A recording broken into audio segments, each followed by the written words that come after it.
ஆண்டவராக இயேசு கிறிஸ்துவின் நாமத்தினாலே மீண்டும் இந்த நேற்று நிகழ்ச்சியில் உங்களை சந்திப்பதில் ரொம்ப சந்தோஷம். இன்றைக்கி நாம் சில மிக முக்கியமான விஷயங்களை குறித்து பார்க்க போகிறோம். வாங்க பார்க்கலாம். முதலாவது, நாம் அந்த பஞ்சங்களை குறித்து சொல்லிகிட்டே இருக்கிறோம் இல்லையா?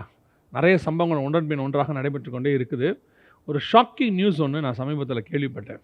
அதை பற்றி தான் இப்போ நான் உங்கள்கிட்ட சொல்ல போகிறேன். என்ன அப்படின்னு கேட்டால், இந்த பஞ்சத்துக்கு மூல காரணமாக இருக்கக்கூடிய இந்த ஃபார்மர்ஸ் ப்ரொட்டஸ்ட் இதெல்லாம் இப்போ நடந்துகிட்டு இருக்குது. அதோடு கூட சமீபத்தில் ஒரு செய்தி என்ன அப்படின்னு கேட்டால், பல பள்ளிகளில், அதாவது சிங்கப்பூர் போன்ற நாடுகளில் பல பள்ளிகளில் பிள்ளைகளை சாப்பிடாமல் இருக்க ப்ராக்டிஸ் கொடுத்துட்ருக்குறாங்களாம். அதாவது அவங்க ரெண்டு விஷயத்தை செஞ்சிட்ருக்குறாங்க. ஒன்று, லேப் மீட் அப்படின்னு சொல்லுவாங்க. அதாவது லேபில் செய்யப்படுகிற சிக்கன், லேபில் செய்யப்படுகிறதான மட்டன், அதாவது இயற்கையாக இல்லாமல் அது வெஜ்ஜுன்னு கூட சொல்லிக்கலாம். பட் அது லேப் மீட், அது பார்க்குறதுக்கு அப்படி இருக்கும். இன்னும் கேட்டால் அது இன்னும் கூட உடம்புக்கு சக்தி வாய்ந்தது, ஃபேட் இல்லாதது, இந்த மாதிரி நிறையா வரும்போது நிறைய அதை பற்றி அட்வான்டேஜ் தானே சொல்லுவாங்க. அது வந்த பிறகு தான் அதோட டிஸ்அட்வான்டேஜ் நமக்கு தெரியும். இந்த லேப் மீட் இதை நீங்கள் கண்டிப்பாக கொடுக்கணும். ஒரு நாள் கண்டிப்பாக பிள்ளைகளுக்கு இந்த லேப் மீட் தான் கொடுக்குறாங்க. இது மட்டும் இல்லாமல் பிள்ளைகள் ஒரு நாள் சாப்பிடாமல் இருக்கிறது எப்படி? அப்போ ஃபாஸ்டிங்காக இல்லை, ஒரு வேளை பஞ்சம் வந்தால் பிள்ளைகள் என்ன கிடைக்குதோ அந்த லேப் மீட்டை மட்டும் சாப்பிட்டுக்கிட்டு இருக்கிற மாதிரி. அதில் என்ன விஷயம்னு கேட்டிங்கன்னா, அன்றைக்கி வீட்டிலேருந்து சாப்பாடு கூட கொடுத்து விடக்கூடாதான், எதுவுமே கொடுத்து விடக்கூடாது. அது என்ன கிடைக்குதோ அதை மட்டும்தான் அவங்க சாப்பிடணும். எதுக்காக இப்படி அப்படின்னா, நாளைக்கு வருகிற காலங்களிலே யுத்தமோ ஏதோ ஒன்று வரும்போது, பஞ்சம் அதிகரிக்கும் பொழுது, சாப்பாடு இல்லாமல் நினச்ச சாப்பாடு எதுவுமே கிடைக்காத போது வெறும் இந்த லேப் மீட் மட்டும் சாப்பிட்டு வாழ்கிறதுக்கு இதை அவங்க செஞ்சிட்ருக்கிறாங்க. ஏன்னா சிங்கப்பூர் போன்ற நாடுகளில் எல்லாமே இறக்குமதி தான், பாருங்களேன், வெளிநாட்டில் இருந்து தான் வரணும். ஸோ இப்போ இதை சொல்லி சின்ன பிள்ளைகளுக்கு ஏன் திடீர்னு இப்படி ஒரு ப்ராக்டிஸ் கொடுக்குறாங்க யோசித்து பாருங்கள். நாம் பஞ்சத்துக்கு இப்படிப்பட்ட காரியங்களுக்கு உலக நாடுகள் எதிர்பார்த்துக்கிட்டு இருக்குது. அதாவது சைனா போன்ற நாடுகள் என்ன செய்யுது, அவங்களுடைய அரசாங்க அப்ரூவ் பற்ற, இப்போ நம்ம ஊரில் வெளிநாடுகளில் FDAன்னு சொல்லுவாங்க, ஃபுட் அண்ட் ட்ரக்ஸ் அட்மினிஸ்ட்ரேஷன், அவங்க நாடுகளில் என்ன பண்ணுறாங்க, இப்போவே உணவுகளை எல்லாம் சேர்த்து வைக்க ஆரம்பிச்சிட்டாங்க. அப்படி குடவுன்ஸ் கட்டி பெரிய லெவலில், எதுக்காகனா நாளைக்கு பஞ்சம் வர வாய்ப்பு இருக்குதுன்னு சொல்லி. ஆனால் இப்போவே சின்ன பிள்ளைகளை சாப்பிடாமல் இருக்கவும் அல்லது லேப் மீட் மட்டும் சாப்பிடவும் சொல்லிக் கொடுக்குற காலம் வருகிறது என்று சொன்னால், பஞ்சம் என்பது ஏதோ அவர்களுக்கு தெரிய தொடங்கி இருக்கிறது. இப்போவே அரசாங்கங்கள் பிள்ளைகளை பழக்குவிக்கிறார்கள். நான் அடுத்த ஜென்ரேஷனை சாப்பிடாமல் இருக்கிறதுக்கு அல்லது லேப் மீட் மட்டும் சாப்பிட்றதுக்கு, இயற்கை காரியங்கள் கிடைக்காமல் போனால் என்ன செய்யணுங்கிறதுக்கு பழக்குவிக்கிறாங்க. இது எல்லாம் ஒரு பக்கம் தெளிவாக நமக்கு தெரியுது. உலகம் ஒரு மிகப்பெரியதான உணவு பஞ்சத்தை நோக்கி போய் கொண்டிருக்கிறது, அல்லது உணவு பஞ்சத்தில் இருக்கிறது. நாம் 3வது முத்திரையின் காலத்தில் இருக்கிறோம் என்பதை இன்றைக்கி நாம் ஒத்துக்கொள்கிறதுக்கு ஒரு கூட்டம் ரெடியாக இல்லை. ஆனால் கண்கூடாக இவைகள் நடைபெற்று கொண்டே இருக்கிறது. ஒரு பக்கம் ஃபார்மர்ஸ் ப்ரொட்டஸ்ட், அதாவது விவசாயிகள் போராட்டம், இன்னொரு பக்கம் இந்த மாதிரி சாப்பிடாமல் இருக்கிறதுக்கான முயற்சிகள். இதோடு சேர்த்து அதாவது எக்கானமி டவுன், ஜப்பான்லாம் 3வது இடத்துல இருந்து இன்றைக்கி கீழே இறங்கிட்டாங்க, மிகப்பெரியதான டவுன். ரஷ்யாவிலே மிகப்பெரியதான பேங்க்ஸ் எல்லாம் கொலாப்ஸ் ஆகிடுச்சு. ஸோ இந்த வாரம் மட்டும், நேற்று வரையில் இந்த நேற்று வரைக்குள்ள நடந்த சம்பவத்தை நான் உங்களுக்கு சொல்லிட்டு இருக்கிறேன். எக்கானமி மிக மோசமான டவுனுக்குள்ளே போயிட்டே இருக்கிறது. நம்மளுடைய எக்கானமி பற்றிலாம் பின்னாடி நம்ம பேச போகிறோம். ஸோ உலகம் முழுக்க எக்கனாமிக்கல் கிரைசிஸ், உணவு பஞ்சம் அதிகரித்து கொண்டே போகிறது. இது 3வது முத்திரைக்கான மிக முக்கியமான அடையாள காலம். அடுத்து இன்றைக்கி நம்ம எதை பற்றி பார்க்க போகிறோம் அப்படின்னு கேட்டிங்கன்னு சொன்னால், இந்த AI டெக்னாலஜி. இந்த AI டெக்னாலஜியை பற்றி நம்ம நிறைய விஷயங்கள் சொல்லும் பொழுது நிறைய பேர் அதை ஏற்றுக்கொள்ள மாட்டாங்க. அல்லது இல்லைங்க, இப்படி ஒரு கண்டுபிடிப்பு வரும்போது இந்த மாதிரி பேசுகிறதெல்லாம் இயல்பு தான் அதுன்னு சொல்லிட்டு நம்ம பிள்ளைகள் அதை ரொம்ப இன்ட்ரெஸ்ட்டாக படிக்கிற காலம்லாம் இருக்குது. சில கண்டுபிடிப்புகள் நன்மைக்கு எதுவாகவும் இருக்கும், சில கண்டுபிடிப்புகள் நன்மையும் இருக்கும், தீமையும் இருக்கும். சில கண்டுபிடிப்புகளில் தீமை மட்டுமே இருக்கும். அப்படி நம்ம நிறைய விஷயங்களை நம்ம சொல்ல முடியும்னு வச்சுக்கோங்களேன். ஆனால் இந்த AI டெக்னாலஜிக்குள்ளே இருக்கக்கூடிய மிக முக்கியமான ஒரு காரியம் இந்த வாரம் வெளிப்பட்டிருக்கு.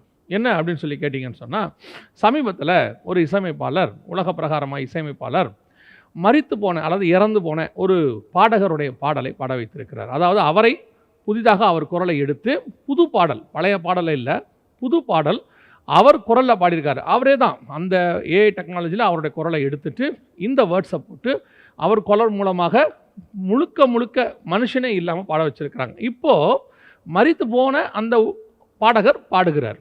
புரியுதா உங்களுக்கு? இது ஏதோ இந்தியாவில் தமிழ்நாட்டில் நடக்குதுன்னு நினச்சிடாதீங்க.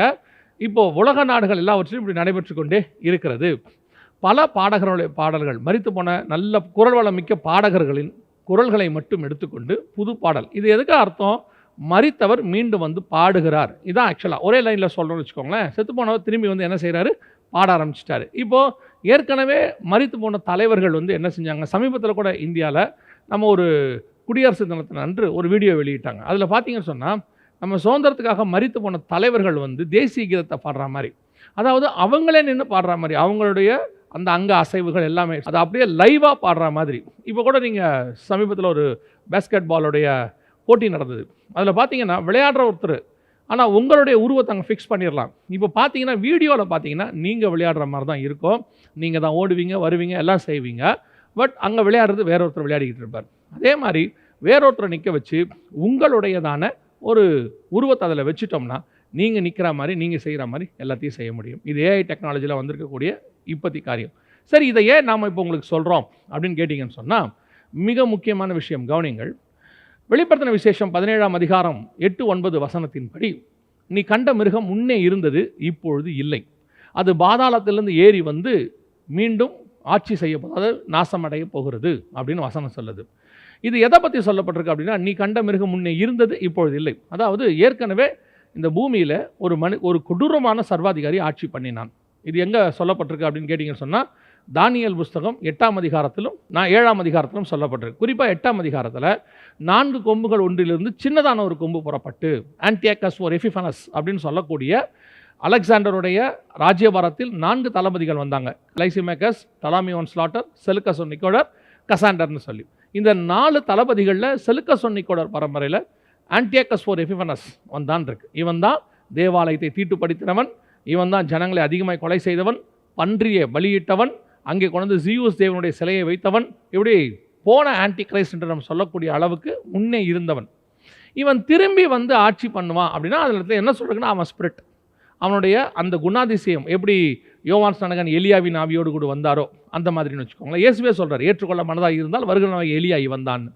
அதே ஸ்பிரிட்டோட ஒருத்தன் வருவான் அப்படின்ற மாதிரி இப்போ ஆன்டியாக்கஸ் ஓர் எபிஃபனஸோட ஸ்பிரிட்டோட ஒருத்தன் எழும்பி வருவான். இப்போ பாருங்கள், ஒரு மனுஷன் ஏஐ டெக்னாலஜியில் ஒரு ரோபோட்டுன்னு வச்சுக்கோங்களேன், ஒரு ஏஐ டெக்னாலஜியில் ஆன்டியாக்கஸ் ஓர் எபிஃபனஸ் அவனுடைய உருவத்தை வைத்து செய்யும் பொழுது, அவனுக்குள் இந்த ஏஐ டெக்னாலஜி நீங்கள் கொடுக்கும் பொழுது, அவனுடைய பழைய குணாதிசயங்கள், ஒரு ஸ்பிரிட்டுன்னு கூட வச்சுக்கோங்க இல்லையா, அவனுடைய குணாதிசயத்தை உள்ளுக்குள்ளே அவங்க ப்ரோக்ராம் பண்ணி வைக்கிறான்னு வச்சுக்கோங்க, வசனத்தின்படி அந்த ஸ்பிரிட்டே வந்துடும். இப்போது முன்னாடி இருந்த ஆன்டியாக்கஸ் ஓர் எபிஃபனஸ் வந்து திருப்பி ஆட்சி பண்ணுவதற்கு ரெடி. இது அடுத்து வரக்கூடியதான மிக மோசமான ஒரு சம்பவம் பூமியில் நடக்க போகுது. அதற்கான ஆயத்தம் தான் மரித்து போன பாடகர் பாடுறாரு. மரித்து போனவங்க வந்து இப்போது தலைவர்கள் பேசுகிறாங்க. இப்போ செத்து போனவங்க திருப்பி உயிர்த்து வந்து நிற்கிற மாதிரி. இவங்களுக்குள்ள இப்போ என்ன இல்லை, உயிர் இல்லை, வீடியோ தான் வருது. ஆனால் வருகிற நாட்களில் இந்த ஏஐ டெக்னாலஜியில் ரோபோட்டுக்கு இப்படிப்பட்டதான காரியங்கள் செய்யும் போது, மரித்து போன ஆன்டியாக்கஸ் ஓர் எபிஃபனஸனுடைய அந்த உருவமே மீண்டும் வந்து ஆட்சி செய்வதை போல செய்ய முடியும்.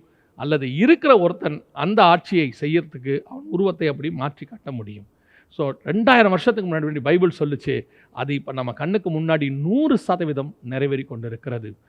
இன்னும் இந்த ஏஐனுடைய கொடுமைகள், இந்த ஏஐனுடையதான மோசமான காரியங்கள் என்னென்ன நடக்க போகுதுங்கிறத உங்களுக்கு பின்னாடி சொல்கிறோம். கடைசியாக ஒரு காரியத்தை நான் பார்த்து முடிக்க போகிறோம். இப்போ இந்த வாரத்தில் அமெரிக்காவில் நேஷன் வைட், அதாவது அமெரிக்கா முழுவதுமே 3 முக்கியமான நெட்வொர்க், AT&T, T-Mobile, வெரிசான் அப்படின்னு சொல்லக்கூடிய 3 முக்கியமான நெட்வொர்க்ஸ் மிகப்பெரிய பாதிப்பை சந்திச்சிருக்குது நேஷன் வைட். ஜனங்கள் இன்னுமே அதனுடைய ப்ராப்ளம்ஸை பார்த்துக்கிட்டே இருக்கிறாங்க. இது ஏன் அப்படின்னு சொல்லி பார்த்தபோது மிக முக்கியமாக 2 காரியங்கள் பேசப்படுது. ஃபர்ஸ்ட் பாசிபிலிட்டி என்ன அப்படின்னு கேட்டிங்கன்னு சொன்னால், ஒரு மிகப்பெரிய சக்தி வாய்ந்ததான சோலார் ஃப்ளேக்ஸ் X6 அப்படின்னு சொல்லுவாங்க. நம்ம ஏற்கனவே இதை பற்றி நிறையா பேசியிருக்கிறோம். அதாவது CMX அப்படின்னு சொல்லுவோம், moderate, primary, extreme level X. அதில் ஒவ்வொன்றுத்துலேயும் 9 ஸ்டேஜ் இருக்குது. C1, C2, C3 மாதிரி இருக்குது. M1, M2, M3ன்னு சொல்லுவாங்க, X1, X2, X3ன்னு சொல்லுவாங்க. இது வரைக்கும் நம்ம X3 லெவலை பார்த்துருக்குறோம். இது X6 லெவல். X6 லெவல் வந்து அந்த ஃப்ளேக்ஸ் வந்து அமெரிக்கா முழுக்க கிராஸ் ஆச்சு. அதில் தான் இந்த 3 நெட்வொர்க்கும் மிகப்பெரிய பாதிப்பை சந்திச்சிருக்குது அப்படின்னு சொல்லி. ஆனால் ஏற்கனவே, அதாவது ஒரு வாரத்துக்கு முன்னாடியே ஒரு பிளாக் ஹோல் பற்றி சோலார் சுனாமி வரதுக்கு வாய்ப்பு இருக்குது அப்படின்லாம் சொல்லிக்கிட்டே இருந்தாங்க. நாம் சில மாதங்களுக்கு முன்பாக இந்த சோலார் சுனாமி ஒன்று வரப்போகுது அப்படிங்கிறத நம்ம சொல்லியிருந்தோம். இப்போ மிகப்பெரியதான அளவில் இது பாதிக்கப்பட்டிருக்கிறது. இந்த சோலார் சுனாமின்றது ஒரு ஆரம்பம் தான் வச்சுக்கோங்களேன். இன்னும் நிறைய இருக்குது. ஏன்னா இதை விட பூமியை விட 14 மடங்கு பெரிய ஹோல்ஸ் எல்லாமே இப்போது சூரியனில் கண்டுபிடிச்சிருக்கிறாங்க. அதிலிருந்து இந்த சோலார் ஃப்ளெக்ஸ் வரதுக்கு நிறைய வாய்ப்பு இருக்குதுன்னு சொல்கிறாங்க. அது ஒரு பக்கம் இருக்கட்டும். இது எல்லாரும் சொல்லிக்கிட்டே இருக்கும் பொழுது அது எப்படி அமெரிக்காவில் மட்டும் பாதிக்கப்பட்டுச்சு, இது அதுக்கு காரணம் இல்லை அப்படின்னு சொல்லிட்டு வேறொரு ரீசன் ஒன்று சொல்கிறாங்க. பட் இந்த சோலார் ஃப்ளெக்ஸ் தான் காரணங்கிறத 99% உறுதியாகுது. 1% என்ன சொல்கிறாங்க அப்படின்னா, இல்லை இது ஒரு சைபர் அட்டாக்கு, அமெரிக்காவுடைய நெட்வொர்க்ஸை ரஷ்யா மிக மோசமாக பாதிக்க தொடங்கி இருக்கிறது அப்படின்னு சொல்லி. ஆனால் அமெரிக்கா இதை ஒத்துக்கொள்ளவில்லை, ரஷ்யாவும் இதை ஒத்துக்கொள்ளவில்லை. ஆனால் எதுக்கு நான் இதையும் உங்களுக்கு சொல்கிறேன் அப்படின்னு கேட்டிங்கன்னா, ஒரு புறம் சைபர் அட்டாக் என்று சொல்லக்கூடியதான இதையும் தாண்டி சேட்டிலைட் அட்டாக்ஸ் அப்படின்னு சொல்லக்கூடிய அளவுக்கு 3ஆம் உலக யுத்தம் போய்கொண்டிருக்கிறது. அந்த 3ஆம் உலக யுத்தத்தினுடைய மிக மோசமான மூவ்ஸ் எல்லாம் நடக்க ஆரம்பிச்சிருச்சு. ஒரு நாடுகள் இந்த நாடை தாக்குவதற்கு எல்லாம் ரெடி. நேட்டோ நாடுகள், அதாவது ரஷ்யாவுடைய பார்டரில் இருக்கக்கூடியதான நார்வே, டென்மார்க் போன்ற எல்லா நாடுகளும், ஸ்வீடன், இவங்க எல்லாருமே இப்போ ரெடியாக இருக்கிறாங்க. ஸோ இந்த தேர்ட் வேர்ல்டு வார்க்கான எல்லா காரியங்களும், ஒரு பக்கம் பார்த்திங்கன்னா இந்த இஸ்ரேல் பிரச்சனை ஈஜிப்டுக்குள்ளே நுழைஞ்சிருச்சு. இந்த பக்கம் பார்த்திங்கன்னா இவங்க பிரச்சனை பெரிய இஷ்யூஸாக போயிட்டுருக்குது. எல்லா பக்கமும் ஜனங்களுக்கு விரோதமாய் ஜனங்களும், ராஜ்யத்துக்கு விரோதமாய் ராஜ்யமும், யுத்தங்களும் யுத்தங்களின் செய்திகளும், இயேசு சொன்ன மத்திய 24, 5, 6, 7 வசனங்கள் துல்லியமாய் நடைபெற்று கொண்டே இருக்கிறது. இதுக்கு நடுவில் வானத்திலிருந்து நெருப்பு வரணும், பைபிள் படி, நம்ம கணக்குப்படி. அதுவும் ஒரு புறம் இந்த சோலார் ஃப்ளெக்ஸ் கொண்டிருக்கிறது. 2 பேதுரு 3:10 உள்ளபடி சொல்கிறேன். ஸோ எல்லாமே இப்போ நம்ம கண்ணுக்கு முன்னாடி பைபிளில் உள்ள சம்பவங்கள் துல்லியமாய், அதுவும் குறிப்பாக கடைசி காலத்தில் நடக்கும் என்று சொன்ன சம்பவங்கள் ஒன்றன் பின் ஒன்றாக வரிசையாக நடக்குது. இதிலிருந்து வேற ஒன்றும் செய்ய முடியாது. ஜஸ்ட் அ நியூஸ் உங்களுக்கு அறிவிக்கப்படுகிறது. இதிலிருந்து பாதுகாக்கவும், தப்பிக்கவும், மீட்கப்படவும் ஒரே ஒரு வழிதான் இருக்கிறது. இவைகளுக்கு சம்பவிக்க தொடங்கும் போது நம்முடைய ஆண்டவர் வருவேன் என்று வாக்கு பண்ணியிருக்கிறார். இனி காத்திருக்க வேண்டிய காலம், தீவெட்டிகளை ஆயத்தம் பண்ண வேண்டிய காலம், தூங்குகிற காலம் அல்ல. இது புசித்து குடித்து விளையாட வேண்டிய காலம் அல்ல. இது தேவனுக்காக மலை மேல் ஏறி புசியாமலும் குடியாமலும் காத்திருக்க வேண்டிய காலம். இனி காலம் கண்டிப்பாக செல்லாது. இப்போ நம்ம உண்மையிலேயே கிரேஸ் பீரியடில் இருக்கிறோம், அதாவது கிருபையின் காலத்தில் இருக்கிறோம்.